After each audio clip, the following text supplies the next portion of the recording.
আচ্ছা, এই ধরুন EFIR বা ডিজিটাল ইনভেস্টিগেশন যেটা, এটা কি পারিবারিক মামলায় আশীর্বাদ নাকি নতুন সমস্যা? EFIR তো অবশ্যই একটা সুবিধা, এ নিয়ে আমার কোনো সন্দেহ নেই।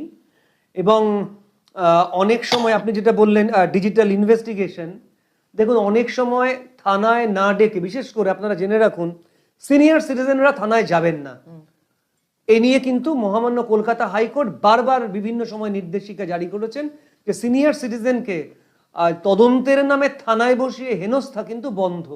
সেখানে যদি ডিজিটাল ইনভেস্টিগেশন হয় এবং এ ধরনের সাক্ষ্য যদি ভার্চুয়াল মোডে নেওয়া হয়, তাহলে অবশ্যই আমি মনে করব আশীর্বাদ।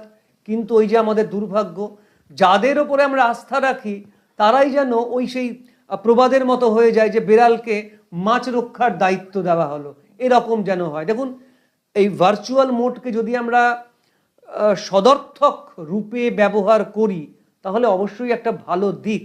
আজকাল অনেক সময় তো বয়স্কদের সাক্ষী দিতেও ডাকা হচ্ছে না, বয়স্করা ভার্চুয়াল মোডে সাক্ষী দিচ্ছেন। এবং এই যে আপনি পরিচয় দিলেন যে আমি জাতীয় আইনি পরিষেবা কর্তৃপক্ষের কাছ থেকে পুরস্কার পেয়েছি, জাতীয় আইনি পরিষেবা কর্তৃপক্ষ স্পেসিফিক্যালি বলছে যদি সাধারণ মানুষ আদালতে আসতে না পারেন তাহলে আদালত প্রয়োজনে পৌঁছে যাবে সাধারণ মানুষের কাছে।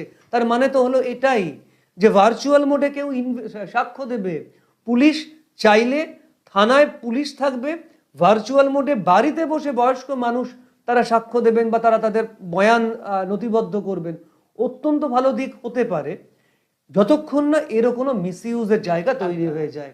এখন যদি যারা আইনের প্রয়োগকারী, পুলিশ যদি বলে ঠিক আছে আমি যাব না, এর একটা মূল্যমান হবে, আমাকে পাঠিয়ে দিন, তাহলে খুব মুশকিল।